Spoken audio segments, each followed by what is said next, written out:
Bagian 9. Pengakuan yang mengejutkan. Saat dalam kebingungan yang amat sangat, tiba-tiba pintu terbuka, membuatku terlonjak kaget. Ternyata Mas Angga yang datang. Ia tak kalah terkejut melihat aku tengah duduk di kursi kerjanya. Lydia, kok kamu bisa ada di sini? Tanya Mas Angga terlihat bingung sembari melangkah menghampiriku. Aku hanya bergeming menatap ke arahnya, sembari melipatkan tangan di depan dada. Tidak ada lagi air mata yang keluar. Saat ini yang kuinginkan pengakuan dari Mas Angga. Saat jarak kami semakin dekat, tatapan Mas Angga beralih pada meja kerja yang di atasnya terletak sebuah kek. Lalu Mas Angga tersenyum. Lydia, jadi kamu sengaja buat kejutan untuk Mas? Tanya Mas Angga dengan senyum lebar. Mas Angga nampak begitu senang dan salah tingkah, mungkin tidak menyangka. Namun aku masih diam tidak menjawab. Tapi kok tulisannya happy anniversary sayang?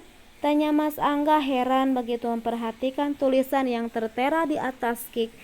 Tanyakan saja pada gundikmu, ketusku dengan nada dingin. Maksudnya? Tanya Mas Angga nampak bingung.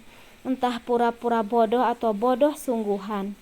Aku tersenyum melihat tingkahnya yang pura-pura tidak paham atau maksudku. Jadi sudah berapa lama kalian berhubungan? Aku kembali bertanya.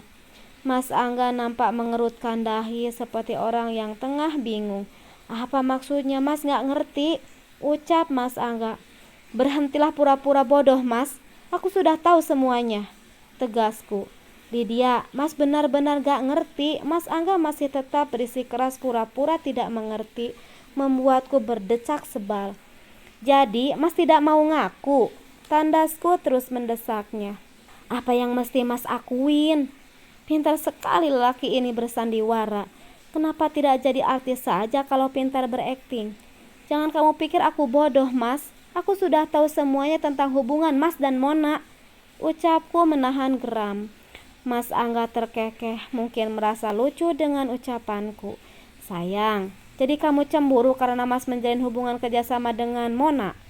Ucap Mas Angga sembari tersenyum dan berusaha menyentuh kedua tanganku. Namun segera ku tepis, aku tidak sudi disentuh oleh tangan yang dengan mudah menyentuh perempuan lain. Jangan sentuh aku. Aku menepis tangan Mas Angga. Ia begitu nampak terkejut dengan perlakuanku. Hei sayang, sebenarnya kamu kenapa? Aku tersenyum. Aku benar-benar salut dengan aktingmu Mas.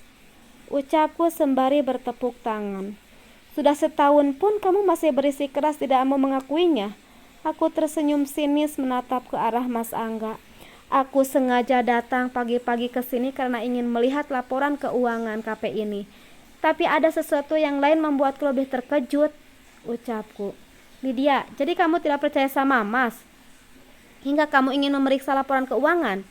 Tanya Mas Angga yang malah terlihat kesal dan terkesan mengalihkan pembicaraan.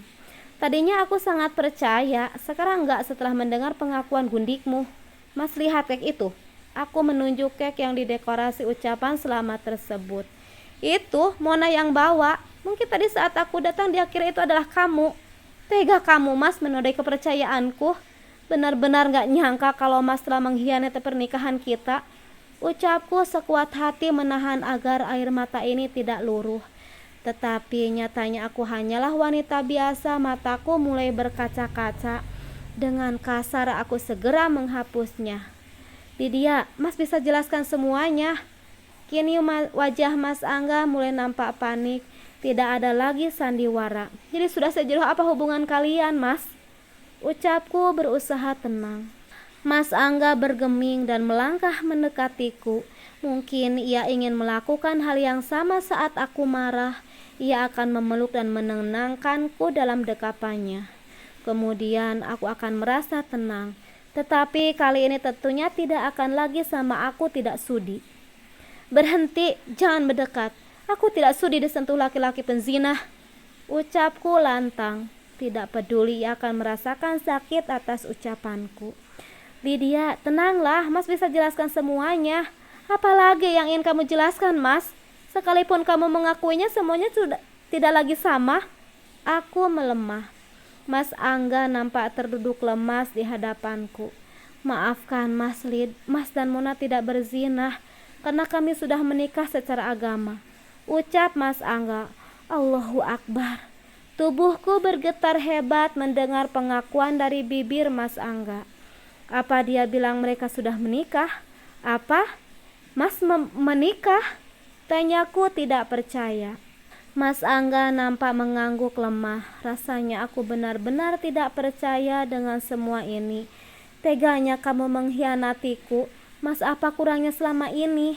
Aku berusaha untuk tetap tegar, meski nyatanya hati dan perasaanku begitu rapuh. Pura-pura kuat dengan berusaha untuk tetap tertawa, menertawakan kebodohan diri sendiri. Bisa-bisanya aku sampai tidak tahu dengan kebohongan besar Mas Angga. Jadi sudah berapa lama kalian menikah?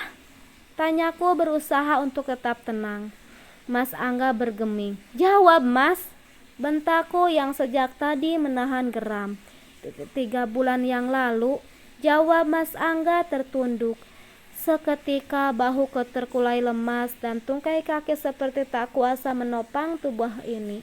Aku benar-benar shock mendengar semua kenyataan ini. Pelan aku melangkah mundur ke belakang, terduduk lemas di atas kursi kerja Mas Angga. 3 bulan bukan waktu yang sebentar dan selama itu pula aku dibohongi.